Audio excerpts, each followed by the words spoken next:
केही समय पहिले मैले भियतनामका ब्रदर गुएन भान सोनले लेखेको गवाही पढेको थिएँ। शीर्षक म र परमेश्वरको राज्यको बीचमा मेरो पास्टर खडा भयो भन्ने छ। म पढ्छु है त। हुन्छ। नोभेम्बर 2020मा एकजना ब्रदरले मलाई अनलाइन भेलामा सहभागी हुन बोलायो।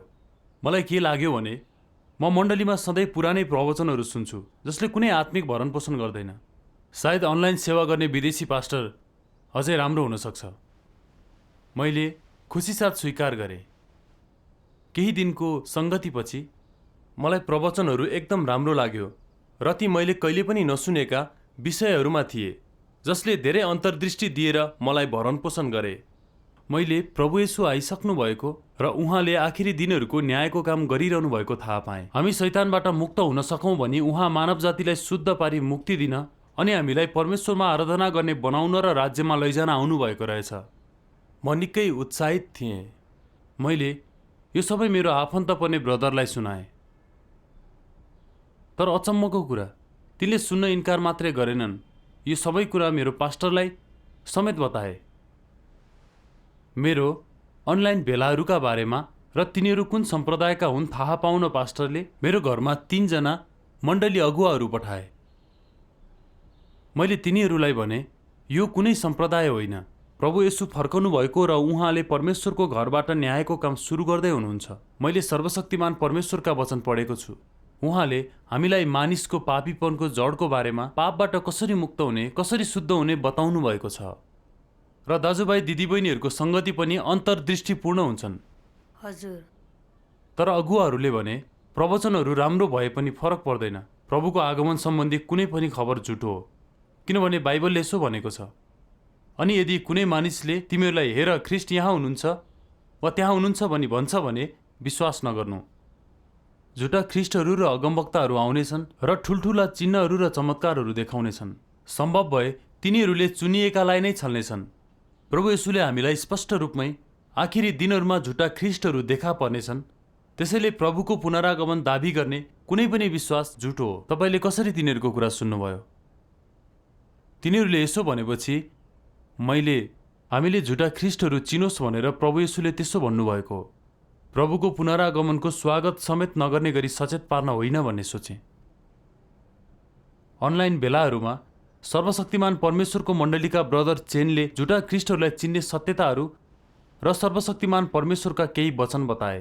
सर्वशक्तिमान परमेश्वर भन्नुहुन्छ, यदि कुनै व्यक्ति देखा परेर चिन्ह र अचम्मका कामहरू देखाउन, भूतहरू धपाउन, बिरामी निको पार्न, आश्चर्य कर्महरू गर्न सक्छ र फर्किआएको येशू हुँ भन्छ भने यो येशूलाई नक्कल गर्ने दुष्टात्माहरूद्वारा पैदा गरिएको जालसाजी हुनेछ।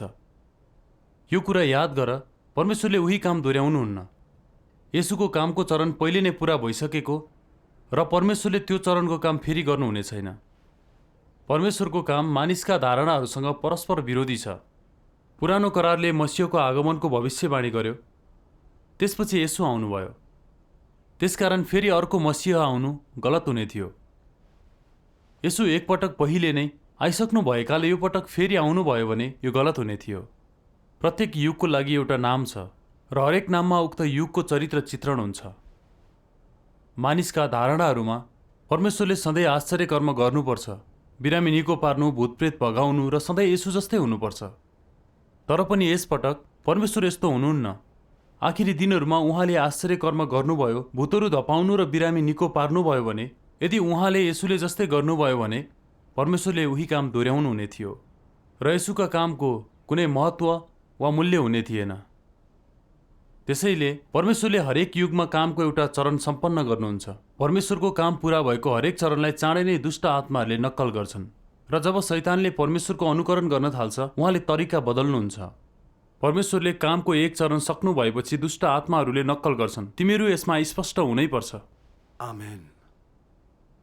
उनको सङ्गतिले मलाई प्रभु येशूले झुटा ख्रिस्टहरू र अगमवक्ताहरू आउनेछन् र ठुला चिन्ह र चमत्कारहरू देखाउनेछन् भन्नुहुँदा उहाँले झुटा ख्रिस्टहरूले चिन्ह र अचम्मका कामहरू गरेर मानिसहरूलाई बहकाउँछन् भन्ने बुझ्न मद्दत गर्यो। त्यसकारण चिन्ह र अचम्मका कामहरू देखाउने र आफूलाई परमेश्वर हुँ भन्ने जो कोही व्यक्ति झुटो ख्रिस्ट र दुष्ट आत्मा हुन्छ। परमेश्वर सधैँ नयाँ हुनुहुन्छ, पुरानो हुनुहुन्न र उहाँले आफ्नो कामलाई कहिल्यै दोहोऱ्याउनुहुन्न। जब प्रभुको पुनरागमन हुन्छ उहाँले अनुग्रहको युगकै काम गर्नुहुने छैन। सर्वशक्तिमान परमेश्वरले आखिरी दिनहरूमा चिन्ह देखाउनुहुन्न। उहाँले मानिसलाई शुद्ध पारी मुक्ति दिने न्यायको काम गर्न सत्यता व्यक्त गर्नुहुन्छ। उहाँले सत्यताहरू व्यक्त गर्नुभएको छ। उहाँ ख्रिस्ट फर्किनुभएका प्रभु येशू हुनुहुन्छ। आमेन। त्यसकारण मैले यसो भन्दै प्रतिकार गरेँ, हामीले झुटा ख्रिस्टहरूलाई चिन्न सकौँ भनेर प्रभु येशूले त्यसो भन्नुभएको हो। ख्रिस्ट नै सत्यता व्यक्त गरी मुक्तिको काम गर्न सक्ने व्यक्ति हुनुहुन्छ।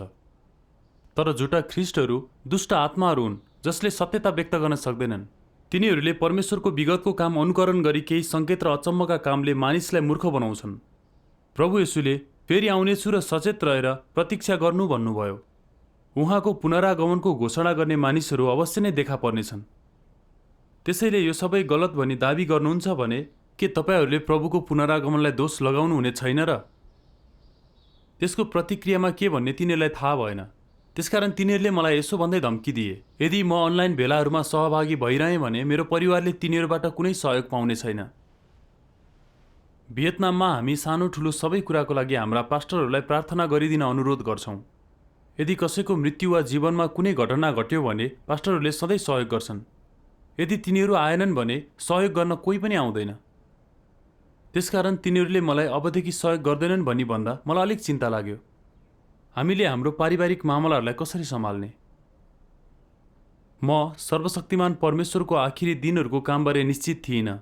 मण्डलीका पादरी वर्ग गलत छन् भन्ने थाहा थियो, तर तिनीहरूले अझै मलाई प्रभाव पार्थे किनभने मैले धेरै सत्यता बुझेको थिइनँ।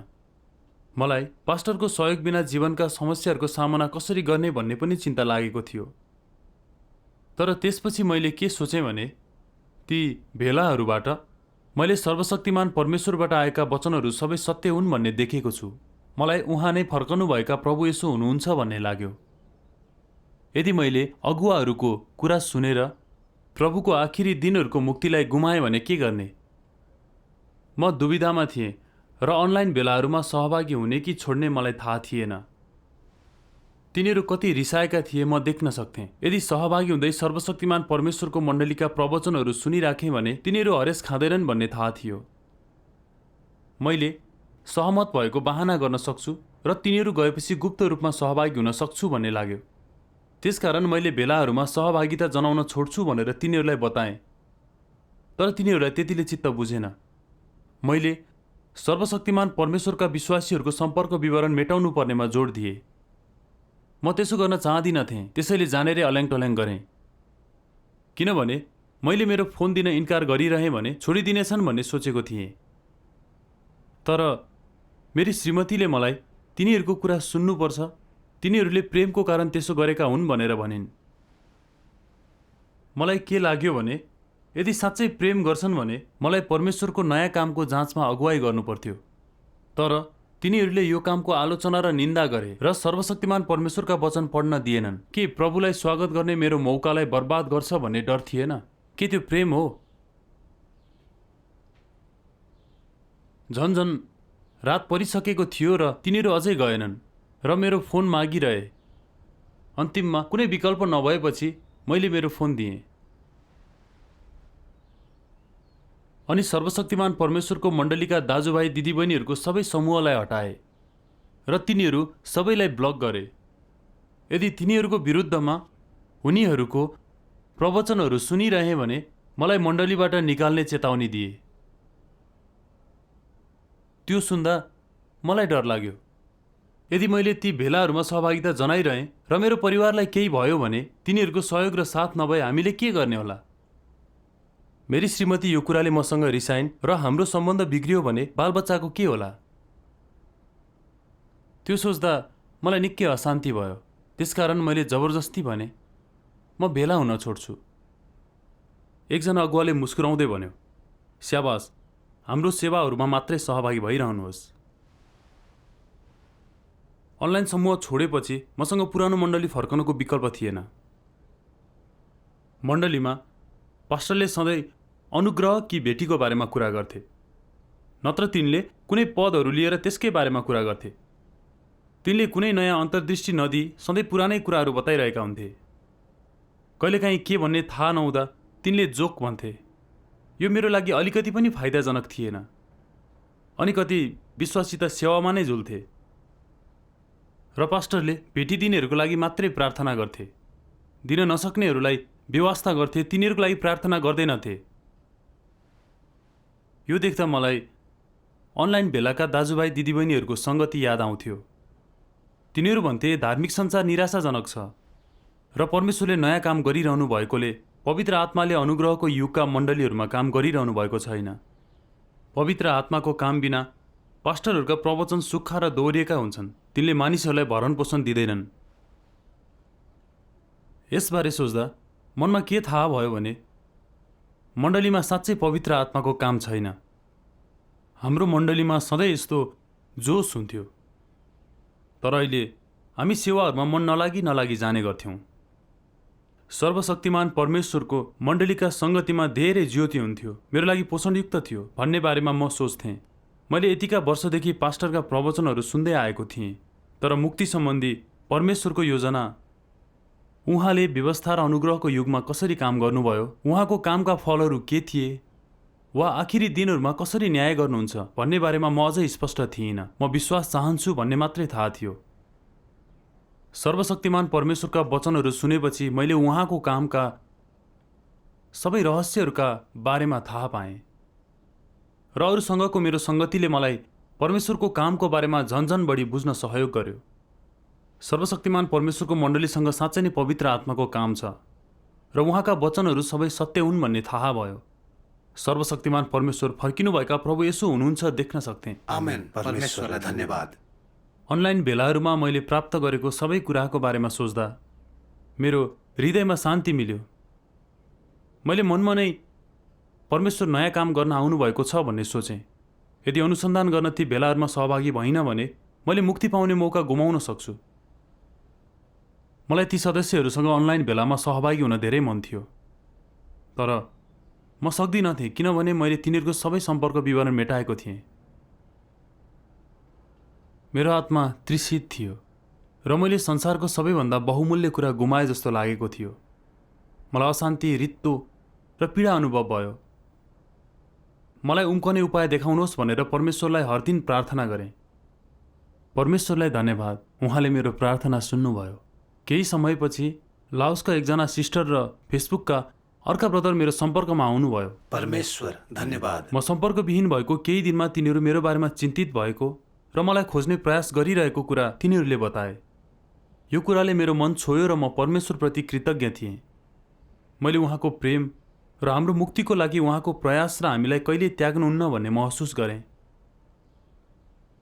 मेरो चिन्ताको कारण तिनीहरूले मलाई सर्वशक्तिमान परमेश्वरका केही वचनहरू पठाए। एउटा खण्डले मलाई प्रभाव पार्यो। सर्वशक्तिमान परमेश्वर भन्नुहुन्छ, परमेश्वरले आफ्नो काम गर्नुहुन्छ, एकै व्यक्तिलाई वास्ता र हेरचाह गर्नुहुन्छ र सोही समय शैतानले उहाँको हरेक पाइला टेक्दै हिँड्छ। परमेश्वरले जसलाई कृपा गर्नुहुन्छ, शैतानले पनि त्यसलाई हेरेर पछ्याइरहन्छ। यदि परमेश्वरले कसैलाई चाहनुभयो भने शैतानले बाधा दिन सक्दो गर्छ। उसले लोभ्याउन र परमेश्वरको कामलाई बिगार्न विभिन्न दुष्ट चाल चल्छ। त्यसले गुप्त उद्देश्य हासिल गर्न यी सब गर्छ। यो उद्देश्य के हो त? परमेश्वरले कोही पनि प्राप्त गर्नुभएको त्यसले चाहँदैन। उहाँले चाहनुभएकोलाई आफ्नो बनाउन चाहन्छ। त्यो तिनीहरूमा बास गर्न चाहन्छ, तिनीहरूलाई नियन्त्रण गर्न र बसमा पार्न चाहन्छ, ताकि तिनीहरूले त्यसको आराधना गरून् र दुष्ट कार्य गर्न त्यससँगै सहभागी होउन्। के यो शैतानको दुष्ट आशय होइन र? परमेश्वरसँग युद्ध र उहाँको पिछा गर्ने क्रममा शैतानको उद्देश्य परमेश्वरले गर्न चाहनुभएको कामलाई विनाश गर्नु, परमेश्वरले चाहनुभएका मानिसहरूलाई कब्जा र नियन्त्रण गर्नु र परमेश्वरले चाहनुभएकाहरूलाई पूर्ण रूपमा नष्ट गर्नु हो। तिनीहरू नष्ट भएनन् भने शैतानको अधीनमा पर्छन् र प्रयोग गरिन्छन्। त्यसको उद्देश्य यही हो। आमेन। हजुर। सिस्टरले सङ्गति दिँदै भनिन्, परमेश्वरका वचनहरूबाट हामी के देख्न सक्छौँ भने हामीलाई बाधा दिने र हाम्रो मार्गमा खडा हुने मानिसहरू देखा परे पनि त्यसको पछाडि वास्तवमा परमेश्वर र शैतानबीच लडाइँ भइरहेको हुन्छ। परमेश्वरले हामीलाई मुक्ति दिनुहुन्छ, जबकि शैतानले दमन गर्न र रोक्न मानिसहरू प्रयोग गरिरहेको छ, ताकि हामीले परमेश्वरलाई इन्कार गरौँ, धोका दिउँ र उहाँको आखिरी दिनहरूको मुक्ति गुमाउँ। यो शैतानको कुटिल अभिप्राय हो। हो त, ठिक भन्नुभयो। हामी यस्तै बेला खडा हुनुपर्छ र मानिसहरू र परिस्थिति चिनेर विश्वासको हाम्रो आफ्नै मार्ग रोज्नुपर्छ। हामीले परमेश्वरको आवाज सुनेका हुनाले उहाँका पाइलाहरूलाई पछ्याउनुपर्छ। साँचो मार्गमा खडा हुने तरिका यही मात्र हो। आमेन। आमेन।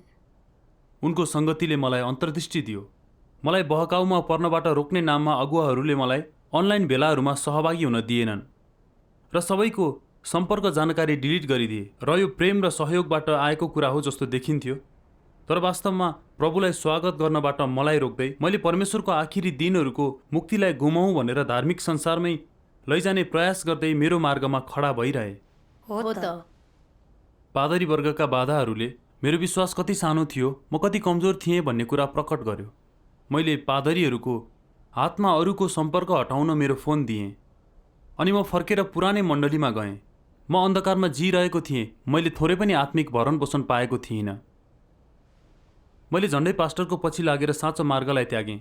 कस्तो डरलाग्दो कुरा। यो डरलाग्दो कुरा हो। म शैतानको अघि झुक्नु हुँदैन थियो। मैले सर्वशक्तिमान परमेश्वरका वचनहरू पढिरहने सङ्कल्प गरेँ। परमेश्वर धन्यवाद। त्यसपछि एकजना ब्रदरले मलाई 1-2वटा गवाईका भिडियोहरू पठाए। ती चिनिया सरकारले दाजुभाइ दिदीबहिनीहरूमाथि गरेको सतावट र कसरी यातनामा गवाई भई खडा भए भन्ने बारेमा थिए। त्यो साँचो विश्वास हो। यसको तुलनामा पादरीले सानो बाधा दिँदा पनि म लुरुक्क भएँ। मैले हिँड्नुपर्ने मार्ग धेरै बाँकी थियो। त्यो सबै सामना गर्न परमेश्वरमा भरोसा गर्न सिक्नु पर्थ्यो र मेरो परिवारले मलाई जसरी इन्कार गरे पनि वा पादरीवर्गले दमन गरे पनि म खडा हुनु पर्थ्यो। मैले प्रवचन र भेलाहरूमा अनलाइन गइरहने सङ्कल्प गरेँ। आमेन। परमेश्वरलाई धन्यवाद। मलाई अनलाइन भेलाहरूमा सहभागी हुनबाट रोक्न पछि पादरीवर्गले धेरै कुरा गरे। तिनीहरूले मसँग यसो भन्दै झुट पनि बोले। परमेश्वरले हामीलाई उहाँको भेडाको रेखदेख गर्न राख्नुभएको हो, त्यसैले व्यक्तिगत रूपमै हामी तपाईँको निम्ति जिम्मेवार छौँ। त्यसैले हामीले तपाईँको अनलाइन भेलाहरूको बारेमा रेखदेख गर्नुपर्छ। तपाईँकै हितको लागि ती सम्पर्कहरू डिलिट गरिएको थियो। हामीले परमेश्वरका भेडा रेखदेख गरेनौँ भने प्रभु फर्केपछि हाम्रो न्याय गर्नुहुनेछ। पादरीहरूलाई परमेश्वरले नियुक्त गर्नुभएको हो होइन भन्ने बारेमा अनलाइन भेलामा एउटा ब्रदरले भनेको कुरा मलाई याद आयो। उनले भने परमेश्वरले नियुक्त गर्नुभएको कुनै पनि व्यक्तिको आधार देखाउने उहाँका वचनहरू छन्। व्यवस्थाको युगमा जब यहोवा परमेश्वरले मोसालाई इस्राएलीहरूको लागि नियुक्त गर्नुहुँदा उहाँले मोसालाई भन्नुभयो, निश्चय नै म तँसँग हुनेछु र यो मैले तँलाई पठाएको चिनो हुनेछ जब तैँले मानिसलाई मिश्रबाट बाहिर ल्याउँछस्। तिमीहरूले यस पर्वतमा परमेश्वरको सेवा गर्नेछौ। अनुग्रहको युगमा प्रभु येशूले पत्रुसलाई मण्डलीहरूको गोठालो काम दिनुहुँदा प्रमाणको रूपमा बोल्नुभयो, र म तिमीलाई पनि भन्दछु कि तिमी पत्रुस हौ र यस चट्टानमाथि म मेरो मण्डली निर्माण गर्नेछु र नरकका ढोकाहरूले यसलाई जित्ने छैनन्। अनि तिमीलाई स्वर्गको राज्यका चाबीहरू दिनेछु र तिमीले पृथ्वीमा जे बाँध्छौ त्यो स्वर्गमा बाँधिनेछ अनि तिमीले पृथ्वीमा जे फुकाउँछौ त्यो स्वर्गमा फुकाइनेछ। मेरा भेडालाई खुवाऊ। हामी देख्न सक्छौँ परमेश्वरले स्थापित र प्रयोग गर्नुहुने मानिसहरूको लागि व्यक्तिगत रूपमै गवाही दिनुहुन्छ। तिनीहरूसँग प्रमाणमा उहाँका वचनहरू हुन्छन्। त्यो बिना कम्तीमा पनि पवित्र आत्माको कामको प्रमाण हुनुपर्छ। के पादरीहरूलाई परमेश्वरले नियुक्त गर्नुभएको बारेमा उहाँका वचनहरूको कुनै प्रमाण छ? के पवित्र आत्माको काम छ? छैन। यसले मलाई निश्चित आत्मविश्वास दियो। परमेश्वरले कहिल्यै पनि पादरी वर्गलाई नियुक्त गरेको छु भनेर भन्नुभएको छैन भन्ने मलाई थाहा थियो। पावलले पवित्र आत्माले तपाईँहरूलाई निगरानीकर्ता बनाउनु भएको छ भने पनि पावलका वचनहरू परमेश्वरका वचनहरू थिएनन्। त्यसकारण तिनलाई आधार मान्न सकिँदैन। तिनीहरूको दाबी निराधार हुन्। मैले केही समय अघि थाहा पाएको थिएँ कि पादरीहरूको प्रवचनहरूमा पवित्र आत्माको अन्तर्दृष्टि छैन। तिनीहरूले परमेश्वरको इच्छा वा प्रभुका वचनहरू अभ्यास गर्न अगुवाई गर्दैनन्। तिनीहरूमा पवित्र आत्माको कामको अभाव छ। यसले तिनीहरूलाई परमेश्वरले नभई मानिसले नियुक्त गरेको हो भन्ने देखायो। विश्वासमा मैले मानिसको कुरा सुन्ने वा पछ्याउने नभई प्रभुका वचनहरू सुन्ने र उहाँलाई पछ्याउने गर्नुपर्थ्यो। ठिक भन्नुभयो। मैले कुनै प्रतिक्रिया नदिएको देख्दा पास्टरले रिसाएर मलाई हप्कायो। जसले सुसमाचार प्रचार गर्न चाहन्छ ऊ पहिले हामी कहाँ आउनुपर्छ। हाम्रो अनुमोदन बिना त्यो झुठो मार्ग हुन्छ। तपाईँले त्यस्ताको कुरा सुन्नु हुँदैन। मैले जवाफ दिएँ, परमेश्वर सृष्टिकर्ता हुनुहुन्छ र उहाँले आफ्नो काम गर्नुहुन्छ। उहाँलाई कुनै मानिसको अनुमोदन चाहिँदैन। प्रभु फर्किसक्नु भएको छ। हामी परमेश्वरको आवाज सुनेर उहाँलाई पछ्याउँछौँ। हामीलाई किन तपाईँको स्वीकृति चाहियो? आफूलाई उच्च ठान्ने तिनीहरू साँच्चै अहङ्कारी रहेछन् भनेर मैले सोचिरहेको थिएँ। सर्वशक्तिमान परमेश्वरका वचन सुन्न वा काम हेर्न इन्कार गरी आलोचना मात्रै गर्नु प्रभु येशूको कामप्रति फरिसीहरूको मनोवृत्ति जस्तै थियो। तिनीहरूसँग परमेश्वरप्रति कुनै आदर र सत्यताप्रति प्रेम थिएन। हो, त्यसपछि तिनीहरूले मेरी श्रीमतीलाई म झुटो मार्गको बहकाउमा परेको छु भनी झुट बोले। उनले तिनीहरूको वास्तविकता देखेकी थिइनन्। त्यसकारण म अनलाइन भेलामा सहभागी हुँदा उनी अत्यन्तै रिसाउँथिन् र हामी दुई फरक मार्गमा छौँ। यदि म भेलाहरूमा गइरहे उनले डिभोर्स दिने कुरा भनिन्। त्यो बेला मलाई निकै कमजोर र दुखी महसुस भइरहेको थियो। म सोच्थेँ यदि मैले सम्झौता गरेर भेलाहरूमा सहभागी हुन छोडेँ भने मैले परमेश्वरको मुक्ति गुमाउनेछु। तर यदि म भेलाहरूमा सहभागी भइरहेँ भने उनले डिभोर्स दिनेछिन्।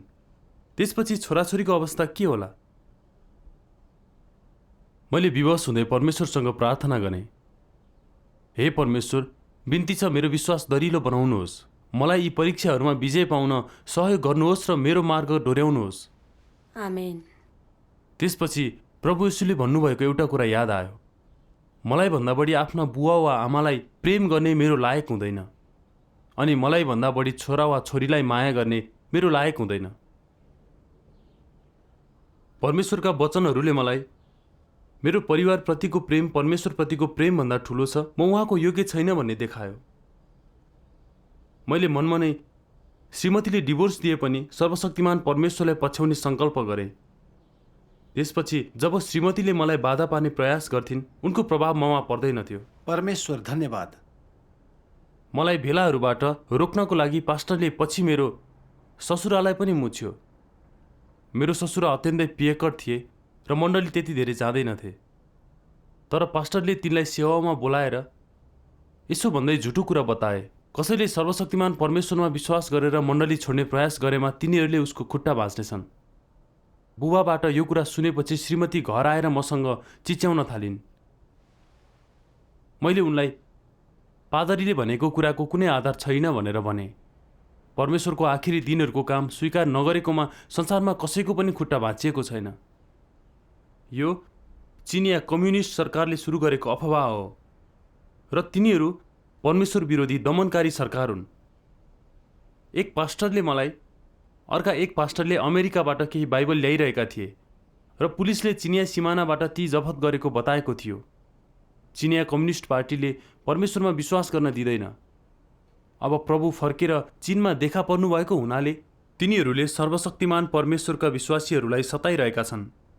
हामीले त्यस्तो परमेश्वर विरोधी नास्तिक सरकारको कुरामा कसरी विश्वास गर्न सक्छौँ? ठिक भन्नुभयो। मैले अनलाइन भेलाहरूमा सहभागी हुँदै सर्वशक्तिमान परमेश्वरका वचनहरू पढ्दै आइरहेको छु, जुन सम्पन्न र प्रशस्त छन् र तिनले परमेश्वरको कामका रहस्यहरूका साथै मानिसको भ्रष्ट र पापी प्रकृतिलाई खुलासा गर्छन् ताकि आफूलाई चिन्न सकौँ। मैले यी कुराहरू जति पढेँ मलाई त्यति नै अन्तर्दृष्टि प्राप्त भयो र यो परमेश्वरको आवाज हो भन्ने मलाई अनुभव भयो। मैले भने सर्वशक्तिमान परमेश्वर नै फर्कनुभएका प्रभु येशू हुनुहुन्छ। आमेन। प्रभु येशू फर्कनु भएको र हामीले परमेश्वरका पाइलालाई पछ्याउनुपर्छ। म किन पुरानो मण्डलीमा फर्केर जाने? मेरी श्रीमतीसँग त्यस विषयमा भन्ने कुरा केही थिएन, तर तिनले सेवाहरूमा सहभागिता जनाएर पास्टरका अफवाहहरूलाई सुन्ने बित्तिकै घर आएर मसँग तर्क गर्थिन्। पहिले म सधैँ पादरीहरू परमेश्वरलाई प्रेम गर्ने र मलाई माया गर्ने मानिसहरू हुन् भन्ने सोच्थेँ, तर परमेश्वरको नयाँ कामबारे मैले खोजी गरिरहेको थाहा पाउने बित्तिकै तिनीहरूले मलाई बाधा दिन सक्दो गर्न थाले र मलाई तिनीहरूको धर्ममा घिसारेर लैजाने प्रयास गरे। मैले बल्ल तिनीहरूको साँचो अनुहार देखेँ। प्रभु येशूले फरिसीहरूलाई सराप्नुभएका वचनहरू मलाई याद आयो। शास्त्रीहरू र फरिसीहरू ढोङ्गीहरू हो, तिमीहरूलाई धिक्कार छ, किनभने तिमीहरूले मानिसहरूको विरुद्ध स्वर्गको राज्य बन्द गर्छौ। न त तिमीहरू आफै भित्र जान्छौ न भित्र जानेहरूलाई नै प्रवेश गर्न दिन्छौ। शास्त्रीहरू र फरिसीहरू ढोङ्गीहरू हो, तिमीहरूलाई धिक्कार छ, किनभने एकजनालाई आफ्नो मतमा ल्याउन तिमीहरू दुनियाँ चाहन्छौ अनि ऊ मतमा आएपछि तिमीहरूभन्दा 2 गुणा बढी नरकको बालक बनाउँछौ। ठिक भन्नुभयो। फरिसीहरूले मानिसहरूलाई आफ्नो पकडमा नियन्त्रण गर्न धर्ममा लोभ्याएर लैजान्थे र जब प्रभु येशू आउनुभयो तिनीहरूले उहाँका काम र वचनहरू कति शक्तिशाली र अख्तियारपूर्ण छन् भन्ने देखे। तर धर्मशास्त्रमा अल्झेर तिनीहरूले सत्यताको खोजी गरेनन्। मानिसहरूले येशूलाई पछ्याए भने तिनीहरूको आय आर्जन खतरामा पर्ने डर थियो। त्यसकारण तिनीहरूले प्रभु येशूको निन्दा र भत्सना गर्ने अफवाहहरू फैलाए अनि अन्तिममा उहाँलाई क्रुसमा टाँगे। के आजका पास्टरहरू पनि फरिसीहरू जस्तै छैनन् र? तिनीहरूले विश्वासीहरूलाई आफ्नै मण्डलीमा सीमित पारी नियन्त्रणमा राखेका छन्। परमेश्वरको आवाज सुनि प्रभुलाई स्वागत गर्न दिएका छैनन्। यो अत्यन्तै दुष्ट कार्य हो। यसले सर्वशक्तिमान परमेश्वरका वचनहरूको एउटा खण्ड याद दिलायो। सर्वशक्तिमान परमेश्वर भन्नुहुन्छ, भव्य मण्डलीहरूमा बाइबल पढ्ने र दिनभरि नै वाचन गरिरहने व्यक्तिहरू पनि छन्, तर तिनीहरूमध्ये कसैले पनि परमेश्वरको कार्यको उद्देश्य बुझेका हुँदैनन्। तिनीहरू कसैले पनि परमेश्वरलाई चिन्न सक्दैनन्। तिनीहरूमध्ये कोही परमेश्वरको इच्छा अनुरूप हुने त कुरै नगरौँ। तिनीहरू सबैजना परमेश्वरलाई प्रवचन सुनाउन उचाइमा उभिएका व्यर्थका दुष्ट मानिसहरू हुन्। तिनीहरूले परमेश्वरको ध्वजा बोके तापनि जानीबुझिकनै परमेश्वरको विरोध गर्छन्। परमेश्वरमा विश्वास भएको दाबी गर्दै तिनीहरूले मान्छेको मासु खान्छन् र रगत पिउँछन्। त्यस्ता सबै मानिसहरू मान्छेको आत्मा विनाश गर्ने शैतानहरू हुन्। सही मार्गमा हिँड्ने प्रयास गर्नेहरूलाई रोक्ने मुख्य दुष्टात्माहरू हुन् र परमेश्वरको खोजी गर्ने व्यक्तिहरूलाई अवरोध गर्ने बाधा अडचनहरू हुन्। तिनीहरू स्वस्थ विधानका जस्तो लाग्न सक्छन्, तर तिनीहरू अरूलाई परमेश्वरको विरोध गर्न लगाउने ख्रिस्ट विरोधीहरू हुन् भन्ने तिनीहरूका अनुयायीहरूले कसरी जान्दछन्? तिनीहरूका अनुयायीहरूले तिनीहरू मानव आत्मा निल्ने शैतानहरू हुन् भन्ने कसरी थाहा पाउँछन्? आमेन आमेन। परमेश्वरका वचनहरूले पादरीहरूको साँचो परमेश्वर विरोधी अनुहार देखाइदिए। आखिरी दिनहरूमा परमेश्वर मानव जातिलाई मुक्ति दिन आउनुभयो अनि पादरीहरूले खोजी र अनुसन्धान गर्न इन्कार गर्दै उहाँसँग लडाई गर्ने र दोष दिने गर्छन्। तिनीहरूले अफवाह र झुटहरू फैलाउँछन्, मानिसहरूलाई साँचो मार्ग खोज्नबाट रोक्छन्। तिनीहरू प्रभुलाई स्वागत वा परमेश्वरको राज्यमा प्रवेश गर्दैनन् र हामीलाई परमेश्वरको मुक्ति स्वीकार गर्न रोक्दै राज्यमा प्रवेश गर्ने अवसरहरू नाश गर्छन्। तिनीहरू उहाँका वचनमा उल्लेख गरिएका मानिसको मासु खाने र रगत पिउनेहरू, मानिसलाई साँचो मार्गबाट रोक्ने राक्षसहरू हुन्। हो, तिनीहरू त्यस्तै हुन्। मैले तिनीहरूको कुरा नमानेकोले मलाई मण्डलीबाट निकाले। म कुनै समस्यामा परे भने मलाई सहयोग नगर्ने भनेर अगुवाहरूले भने। त्यसपछि मैले ती पादरीहरूले सत्यतालाई प्रेम गर्ने वा परमेश्वरको आवाज सुन्ने गर्दैन रहेछन् भन्ने थाहा पाएँ। तिनीहरू परमेश्वरका भेडा होइनन्। ठिक भन्नुभयो। मेरो विश्वासमा तिनीहरूलाई पछ्याउनु अन्धाले अन्धालाई डोर्याउनु जस्तै हुने थियो। भाग्यले झुटो गोठालाहरूबाट स्वतन्त्र भएर मैले परमेश्वरका पाइलाहरू भेट्टाउन सकेँ। परमेश्वर धन्यवाद। परमेश्वर धन्यवाद। त्यसपछिका दिनहरूमा मैले सर्वशक्तिमान परमेश्वरका धेरै वचनहरू पढेँ र दाजुभाइ दिदीबहिनीहरूका अझ बढी गवाहीहरू सुने। मैले आत्मिक रूपमा तृप्त र सुधार अनुभव गरेँ जुन मेरो 10 वर्षको विश्वासमा कहिल्यै गरेको थिइनँ। मलाई आखिरी दिनहरूमा जन्मनु र प्रभुको पुनरागमनलाई स्वागत गर्न सक्नु निकै ठुलो आशिष हो भन्ने लाग्यो। परमेश्वर धन्यवाद। म यो शानदार समाचार परमेश्वरको अघि आउन बाँकी रहेका धेरै मानिसहरूलाई सुनाउन चाहन्थे, तर पादरीहरूले अरू मण्डली सदस्यहरूलाई सुसमाचार नसुनाउनु नत्र अधिकारीहरूलाई रिपोर्ट गरेर पक्राउ गराउँछौँ भनी धम्की दिए। मैले भने, के तपाईँहरूलाई परमेश्वरको विरुद्धमा जान डर लाग्दैन? तिनीहरूमध्ये एक मिस्टर झाओले कठोर शैलीमा प्रतिक्रिया दिए, यदि यो परमेश्वरको काम हो भने हामी यसपटक फरिसीहरू बन्नेछौँ। हामीलाई पुस्तौँसम्म परमेश्वरले दण्ड दिउन्। यस्तो कुरा बोलेर के तिनीहरूले जानेरै परमेश्वर विरुद्ध उहाँको स्वभावलाई उल्लङ्घन गरिरहेका थिएनन् र? तिनीहरूको अहङ्कार र परमेश्वरप्रतिको डरको अभावले मलाई तिनीहरू सत्यतालाई घृणा गर्छन् र परमेश्वरका शत्रु हुन् भन्ने स्पष्ट देखायो। त्यसरी परमेश्वरको विरुद्धमा काम गर्दा तिनीहरूलाई पनि अन्तिममा परमेश्वरले फरिसीहरूलाई जस्तै दण्ड दिनुहुनेछ। त्यसपछि मैले तिनीहरूको वास्तविकतालाई स्पष्ट रूपमा देखेँ। तिनीहरूले अब सर्वशक्तिमान परमेश्वरतर्फको मेरो मार्ग छेक्न सक्दैनथे। सर्वशक्तिमान परमेश्वरको मण्डलीमा कर्तव्य स्वीकारेको छु। म मेरो विश्वासमा दह्रो देख्दा मेरी श्रीमती जिज्ञासु भइन् र यसबारे आफै खोजी निधो गर्न थालिन्। उहाँका वचन पढेपछि उनले पनि सर्वशक्तिमान परमेश्वरको आखिरी दिनहरूको काम स्वीकारिन् र अहिले सुसमाचार प्रचार गर्छिन्। परमेश्वर धन्यवाद। कस्तो राम्रो कुरा, एकदम राम्रो। म सर्वशक्तिमान परमेश्वरको मुक्तिको लागि कृतज्ञ छु। मेरो कर्तव्य पूरा गर्न र उहाँको प्रेमको ऋण तिर्न चाहन्छु। परमेश्वर धन्यवाद। परमेश्वरलाई धन्यवाद होस्।